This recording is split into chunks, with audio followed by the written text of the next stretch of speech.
Bonjour mes chers amis, et nous allons continuer notre étude du chapitre 4 et nous allons continuer à voir que Jésus enseigne dans les synagogues de la Galilée et pendant qu'il enseigne, qu'est-ce qui se passe aussi? Parce qu'il y a toujours des choses qui se passent dans la synagogue pendant qu'il est là.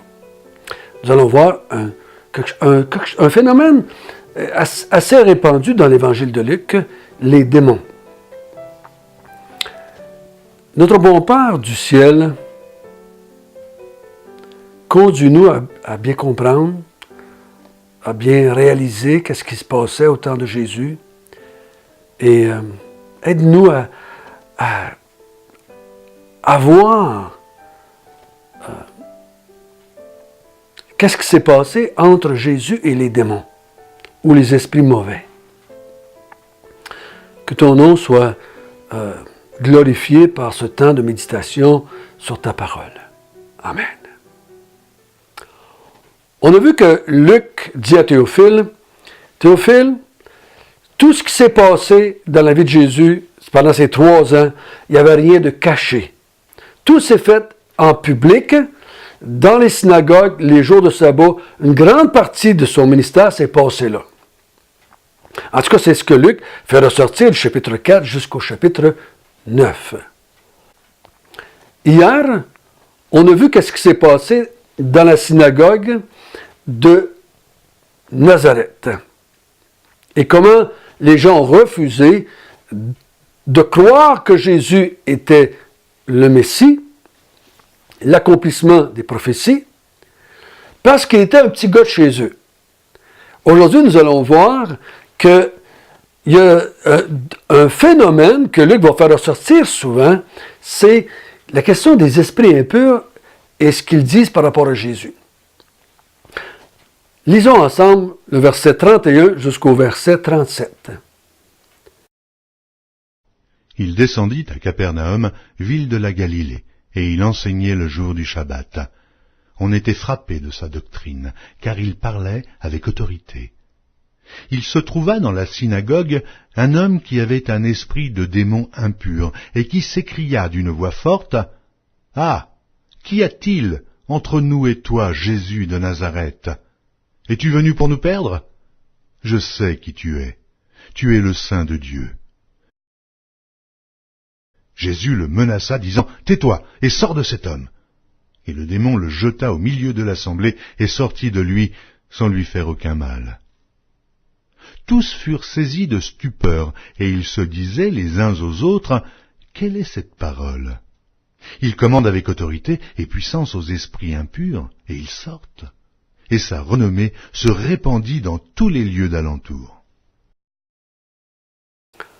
On avait vu cette semaine au début, il disait que Jésus avait une grande renommée dans toute la Galilée. Une grande renommée qui est venue à partir de son enseignement et les miracles et le fait qu'il chassait des démons. L'auteur commence en disant, ici au verset 31, « Il descendit de Nazareth vers Capernaum. » Pourquoi il emploie l'expression « descendre » ? Nazareth est dans les montagnes et on descend vers Capernaum. Capernaum est au point le plus bas parce qu'il est au le lac de Génézareth ou la mer de Galilée. Donc on descend. Il s'en va dans la ville de Capernaum qui est une ville de la Galilée. Et là, qu'est-ce qu'il fait? Il enseigne le jour du sabbat. On a vu que c'était sa coutume. Il allait dans les synagogues. Et vu qu'il avait une grande renommée, vu qu'il était quelqu'un qui était maintenant devenu très important dans l'histoire de la Galilée, on lui demandait, comme on a vu hier, on lui demandait de lire les Écritures et de les expliquer. C'est pour qu'il dit au verset 32, on était frappé de sa doctrine, car il parlait avec autorité. Il ne faut pas faire attention. Jésus n'a pas emmené quelque chose de nouveau. Jésus n'a pas inventé quelque chose. On a vu hier, il lisait les Écritures. Sa doctrine, c'était quoi? C'était les Écritures. Il lisait le prophète Isaïe ou d'autres prophètes et il les expliquait. C'était la coutume depuis toujours en Israël. On n'avait pas de Bible dans les maisons. Ça n'existait pas. On n'avait pas l'Internet pour écouter la Bible en audio. Ça n'existait pas, la Bible sur nos iPhones dans ce temps-là. Si tu voulais savoir ce que Dieu disait, tu allais à la synagogue ou au temple, lorsqu'il y avait des pharisiens, des scribes, des docteurs de la loi, et ils enseignaient. Donc la doctrine de Jésus, on a vu, c'est formé en écoutant, semaine après semaine, sabbat après sabbat, l'enseignement des Écritures. Donc il a assimilé sa connaissance de Dieu par les Écritures, en tant qu'homme. Sa doctrine, c'est les Écritures. Il ne suis pas venu abolir la loi, je suis venu l'accomplir la loi. Donc, il l'enseigne et il l'accomplit. Et il parlait avec autorité. L'autorité, c'était les Écritures. Et vu qu'il y avait une connaissance parfaite des Écritures, complète des Écritures, il n'y avait pas d'obstacle entre les Écritures et le péché qui était en lui, parce qu'il n'y avait pas de péché. Nous, on a des péchés, donc des fois, on interprète mal les Écritures. Des fois, on voit des choses qui ne sont pas là. Des fois, on va tordre les Écritures. Et il faut certainement prier, demander la grâce de Dieu de nous aider à bien comprendre les Écritures dans leur contexte. Mais pas pour Jésus. Donc, imaginez-vous un homme qui a une compréhension parfaite des Écritures et une capacité parfaite d'expliquer les Écritures. Grande autorité par l'enseignement qu'il fait. Je crois que Jésus, dans ma vie, a une grande autorité par son enseignement que j'ai dans la Bible aujourd'hui. Moi, je n'ai pas vu de miracle. Je n'ai pas vu de démons sortir des gens. Je n'ai pas vu. Il y en a qui proclament fort, qui en ont vu. Moi, je n'ai pas vu. Mon autorité vient des Écritures. L'enseignement que je crois vient des Écritures. Tu as bien beau faire des millions de miracles, si tu veux, je te croirai pas plus que les Écritures. Si un enseignant m'enseigne à partir des Écritures, il a toute l'autorité de m'enseigner. Il n'y a pas besoin de faire de miracles pour que je croie, parce que j'ai les Écritures. C'est les Écritures qui me donnent, qui ont l'autorité dans ma vie, et non pas les miracles qui pourraient accompagner quelqu'un. Cette journée-là, pendant qu'il est là et qui enseigne, il se trouve dans la synagogue un homme qui avait un esprit de démon impur, qui s'écria d'une voix forte. C'est un démon impur. Tous les démons dans notre tête sont impurs, mais en tout cas, Luc il dit, c'est un démon impur qui est dans un homme, et c'est l'homme qui va parler, et il s'écria d'une voix forte.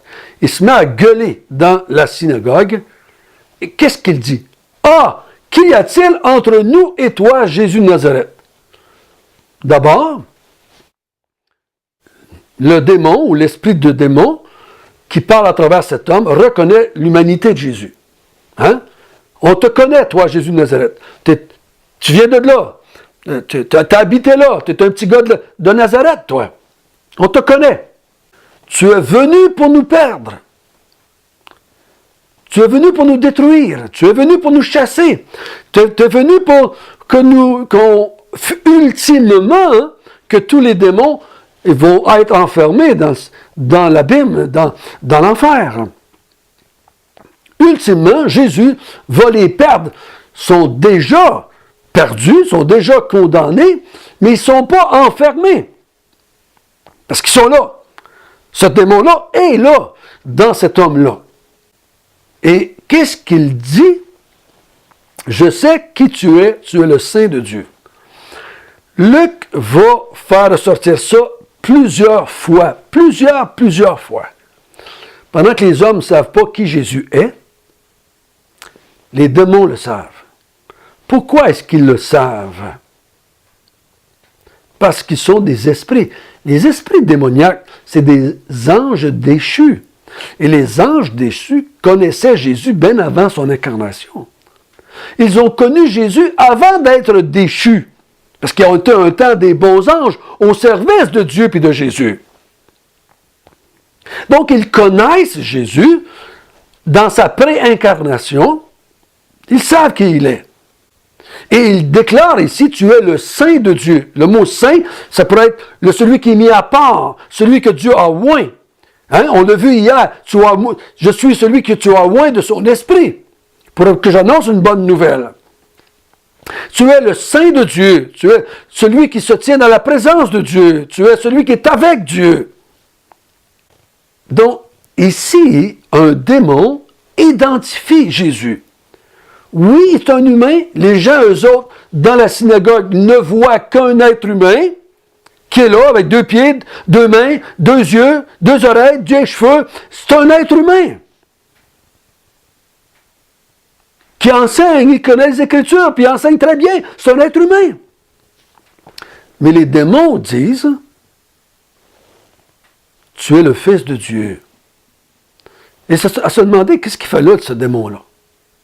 J'extrapole le texte. Vous avez déjà posé la question, pourquoi il y a tant de démoniaques, tant de démons au temps de Jésus? Dans l'Ancienne Alliance, on n'a pas de possession démoniaque. Jésus arrive, il y en a plein.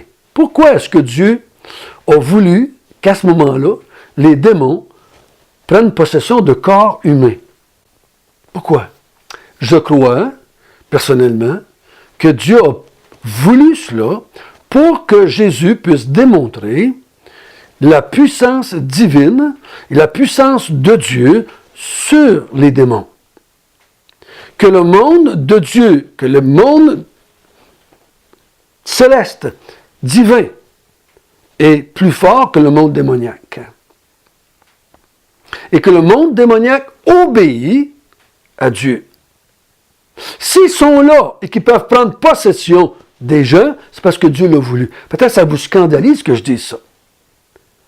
Les démons ne peuvent pas faire ce qu'ils veulent. Ils ne peuvent pas faire ce qu'ils veulent. On a plein d'exemples dans la Bible de ça. La preuve qu'ils ne peuvent pas faire ce qu'ils veulent, ne sont pas libres de faire tout ce qu'ils veulent dans le monde spirituel et dans le monde humain, avec les humains, parce que Jésus va dire, au verset 35, il le menace, puis il dit, sors de cet homme. Et il sort. Sans arrêt, sans aucune hésitation, il obéit à ce que Jésus dit, sors de cet homme. Donc, si Jésus a le pouvoir de le chasser, Dieu aurait le pouvoir d'enfermer les démoniaques, ou les démons, je veux dire, ou les esprits impurs, et qui ne viennent jamais rôder autour des êtres humains. S'ils sont là, c'est parce que ça fait partie du plan de Dieu. Et Jésus, ici, va être identifié par un démoniaque qui connaît Jésus dans sa pré-incarnation. Mais est-ce qu'un homme comme Jésus, un homme parfait comme Jésus, a le pouvoir de chasser les démons? Nullement. Jésus, ici, a le pouvoir de chasser le démon par la puissance de l'Esprit Saint qui est en lui. C'est l'Esprit Saint qui est en lui qui a le pouvoir de dire « va-t'en ». C'est cette puissance-là qu'on va voir en s'en allant, que Luc va dire une force qui est en lui. C'est pour ça qu'il va dire plus loin, après avoir chassé un démon, c'est par l'Esprit de Dieu que j'ai chassé le démon. Jésus reconnaît qu'en tant qu'être humain, même s'il est sans péché, il n'a pas le pouvoir sur les démons. Mais c'est l'Esprit Saint qui est en lui qui a le pouvoir sur les démons. Les démons vont identifier Jésus, c'était une des choses pourquoi Dieu l'a permis, je crois. Et deuxièmement, Jésus va démontrer, Dieu va démontrer, le Saint-Esprit va démontrer la puissance de Dieu, la puissance de Jésus sur le monde des démons. Donc, je n'ai pas à craindre le monde des démons, parce que Jésus est plus fort que le monde des démons. Je n'ai pas besoin qu'il me le prouve aujourd'hui, il l'a prouvé pendant qu'il était sur la terre. Il l'a prouvé que lui, par la puissance de l'Esprit, peut chasser les démons instantanément. Dans la foule, au verset 36, tous sont saisis de stupeur. Ils se disaient, mais qui est donc cet homme-là? Quelle est donc cette parole? C'est pas les mots qui parlent, c'est pas les sons dont il parle. Il parle de la personne de Jésus, mais qui est-il? Lui qui a un pouvoir sur les démons. N'ont-ils pas entendu ce qu'il vient de dire? Tu es le Saint de Dieu? N'ont-ils pas entendu? La prochaine fois, on va voir que les démons, plusieurs vont dire, tu es le Fils de Dieu. Est-ce que les êtres humains n'entendent pas? Qu'est-ce que les démoniaques disent? Ce que les esprits disent? Tu es le Saint de Dieu, tu es le Fils de Dieu. Hier, Satan a dit, tu es le Fils de Dieu. Pas hier, mais il y a quelques jours. Je crois qu'une des raisons que Luc prend, je peux dire ça, des démoniaques pour identifier Jésus, c'est parce qu'il l'identifie au-delà de l'humanité, étant Fils de Dieu ou le Saint de Dieu. Mais en même temps, c'est qu'il est en train de dire, Jésus était tellement humain que les êtres humains ne pouvaient pas voir qu'il était plus que ça. Ils ne pouvaient pas voir qu'il était plus que ça. Il a vécu pendant 30 ans avec eux, avant de commencer son ministère public, et jamais personne ne pensait qu'il était divin. Et ils ont beaucoup de misère à voir qu'il est divin. On va voir en s'en allant qu'il faut que l'Esprit Saint qui est en Jésus puisse nous aider afin qu'on croit que derrière l'homme ou que dans l'homme, l'Esprit de Dieu est là et la nature divine est là. Donc, pour le moment, ce qui est important ici, c'est de voir que ceux qui ont connu Jésus avant son incarnation, donc la préexistence de Jésus, l'identifient comme étant le Saint de Dieu, le Fils de Dieu. On va le voir ça demain, ou ben non, lundi. Au verset 37, « Et sa renommée se répandit dans tous les lieux d'alentour. » Donc, encore une fois, il dit, Jésus a une grande renommée. C'est quoi ça veut dire, ça, une renommée? Qu'est-ce que ça veut dire, une renommée? Ça veut dire que tout le monde te connaît. Tout le monde t'a vu. Tout le monde t'a entendu. Tout le monde a vu les miracles que tu as fait. Tout le monde a vu que tu as chassé les démons. Et demain, on va le voir encore plus. Des foules qui vont être guéries, des foules foules de démons qui vont être chassés. Il y en a. Et ça a été vu, ça a été dit, ça a été montré. C'est pas en cachette, ça, Théophile. Tout le monde l'a vu. Il y a plein de monde qui l'a vu. Mes chers amis, ne laissez pas les gens dire c'est les apôtres qui ont inventé ça. Tout le monde l'a vu. C'est pour dire, aujourd'hui, Justin Trudeau est connu dans tout le Canada. Tout le monde connaît Justin Trudeau. Tout le monde qui a une TV connaît Justin Trudeau. Tout le monde qui a des journaux alentour connaît Justin Trudeau. Il y a une grande renommée. Qu'on l'aime pas, ça n'a pas d'importance. Il y a une grande renommée. Jésus avait une grande renommée parce que tout le monde l'avait entendu enseigner, tout le monde l'avait vu chasser des démons, tout le monde l'avait vu faire des miracles. Donc Théophile, crois ce que tu as entendu. Vois comme étant certain ce que tu as entendu. Nous allons continuer lundi prochain. Notre bon Père du ciel, merci de nous avoir conduits encore aujourd'hui. Tu as utilisé un esprit impur, un esprit dans le monde invisible aux êtres humains, mais qui avait connu ton Fils avant qu'il vienne sur la terre. Et ils ont dit aujourd'hui, il est le Saint de Dieu. Oh, béni sois-tu que tu as décidé, Seigneur Jésus, de t'incarner pour venir annoncer la bonne nouvelle d'une année de grâce de la part du Seigneur. Amen.